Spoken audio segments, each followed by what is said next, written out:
একজনের হামলা, মুহূর্তে অপরজনের পাল্টা হামলা,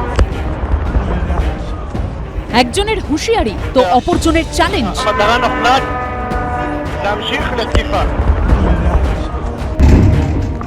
কেউ সমুদ্রে আঘাত হানছে তো কেউ আকাশপথে। পশ্চিম এশিয়ায় আমেরিকা ইসরায়েলের সঙ্গে ইরানের ভয়ঙ্কর যুদ্ধের মধ্যেই পরীক্ষা। Force Global Strike Command Airmen conducted an operational test launch. পরমাণু অস্ত্র বহনে সক্ষম এমন এক মিসাইলের পরীক্ষা করল আমেরিকা, যা শেষ করে দিতে পারে গোটা বিশ্বকে। আর তাই একে বলা হয় ডুমসডে। ক্যালিফোর্নিয়া থেকে সামনে এসেছে এই ছবি। ভ্যান্ডেনবার্গ স্পেস ফোর্স বেস থেকে উৎক্ষেপণ করা ইন্টারকন্টিনেন্টাল ব্যালিস্টিক মিসাইল আকাশের বুক চিরে নির্ভুল লক্ষ্যে আঘাত হানছে প্রশান্ত মহাসাগরে মার্শাল দ্বীপপুঞ্জের কাছে। এই ক্ষেপণাস্ত্র এমন পরমাণু বোমা বহন করতে পারে যার শক্তি হিরোশিমায় ফেলা পরমাণু বোমার থেকেও প্রায় 20 গুণ বেশি। তারই পরীক্ষামূলক উৎক্ষেপণ করল আমেরিকা। প্রশ্ন উঠছে, যুদ্ধের মধ্যে এই উৎক্ষেপণ কি আদতে ইরান সহ গোটা বিশ্বকে বার্তা? ডুমসডে মিসাইলের প্রকৃত নাম মিনিটম্যান 3। একটি মিনিটম্যান 3 ক্ষেপণাস্ত্র একাধিক লক্ষ্যবস্তুতে আঘাত হানার ক্ষমতাও রাখে, কারণ এতে এমআইআরভি প্রযুক্তি ব্যবহার করা যায়, যার মাধ্যমে একটি ক্ষেপণাস্ত্র থেকে একাধিক স্বাধীন লক্ষ্যবস্তুর দিকে পৃথক ওয়ারহেড পাঠানো সম্ভব। যদিও আমেরিকার দাবি, এই মিসাইল পরীক্ষার সঙ্গে যুদ্ধের কোনো সম্পর্ক নেই।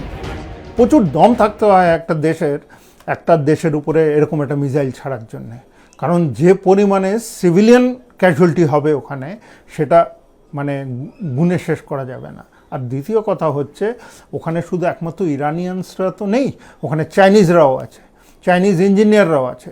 কোনোদিন এই ভুলটা কিন্তু আমেরিকা বা ইসরায়েল করতে যাবে না। আমেরিকা চায় ইরানের হাতে কোনো পরমাণু অস্ত্র থাকবে না। এবারও তাদের দাবি, ইরান যাতে কোনোদিন পরমাণু অস্ত্র তৈরি করতে না পারে, হামলা চালানোর অন্যতম কারণ এটাও। কিন্তু খোদ আমেরিকায় পরমাণু অস্ত্র ব্যবহারে সক্ষম যে মিসাইলের পরীক্ষা করল, তা কোনোদিন ব্যবহার করা হলে আর কোনো কিছুরই অস্তিত্ব থাকবে না। সৌমিত্র রায়ের রিপোর্ট, এবিপি আনন্দ।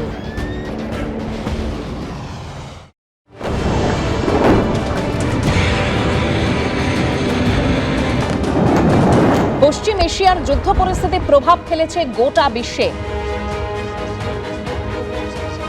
জলপথ থেকে আকাশপথ সবেতেই এসে পড়েছে যুদ্ধের আঁচ। বিমান চলাচলে বিশ্বজুড়ে পড়েছে ব্যাপক প্রভাব, যার জেরে পশ্চিম এশিয়ার বিভিন্ন দেশ থেকে তো বটেই, ভারত থেকে অন্যান্য অনেক দেশে যেতে হলেও কালঘাম ছুটছে যাত্রীদের। 1 মার্চ ইডেনে ছিল ভারত ও ওয়েস্ট ইন্ডিজের ম্যাচ শেষে ফিরে যাওয়ার কথা থাকলেও মধ্যপ্রাচ্যে যুদ্ধ পরিস্থিতির জেরে দেশে ফিরতে পারেননি ওয়েস্ট ইন্ডিজের ক্রিকেটাররা। বাইপাসের ধারে আইটিসির রয়্যাল বেঙ্গল হোটেলে আটকে রয়েছেন তাঁরা।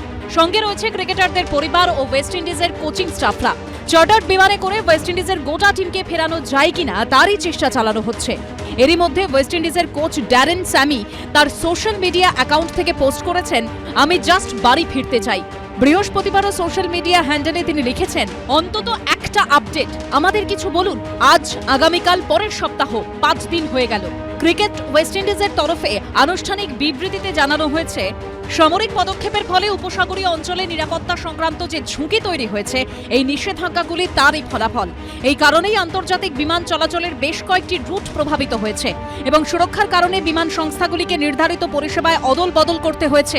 ক্রিকেট ওয়েস্ট ইন্ডিজ আইসিসির সঙ্গে যোগাযোগ রাখছে। স্কোয়াড এবং সহায়তা কর্মীদেরকে কিভাবে দ্রুত ও নিরাপদে ফেরানো যায়, তার জন্য এয়ারলাইন পার্টনারদের সঙ্গে কথা বলা হচ্ছে। আর ওয়েস্ট ইন্ডিজের টিমের মতোই আইটিসি রয়্যাল বেঙ্গল হোটেলে আটকে রয়েছে কলকাতায় ম্যাচ খেলতে আসা সাউথ আফ্রিকার টিমও। হোটেলে আটকে সাউথ আফ্রিকার ক্রিকেটারদের কয়েকজনের পরিবারের সদস্যরাও। এদিকে 3 দিন দিল্লিতে আটকে থাকার পর দিল্লি থেকে জিম্বাবুয়ে ফিরে গেলেন তাদের টিমের কয়েকজন ক্রিকেটার। আবির দত্তর রিপোর্ট, এবিপি আনন্দ। এবিপি আনন্দ, এগিয়ে থাকে, এগিয়ে রাখে।